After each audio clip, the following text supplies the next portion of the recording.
এক রাতেই ইরানি সভ্যতা ধ্বংসের হুমকি দিয়েছেন ডোনাল্ড ট্রাম্প। তবে কি অবশেষে পারমাণবিক বোমা মারবে ইরানি?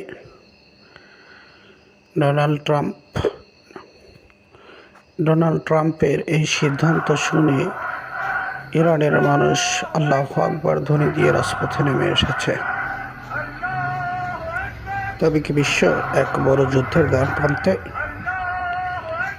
ডোনাল্ড ট্রাম্পের এই হামলাতে কি শুরু হতে যাচ্ছে তৃতীয় বিশ্বযুদ্ধ?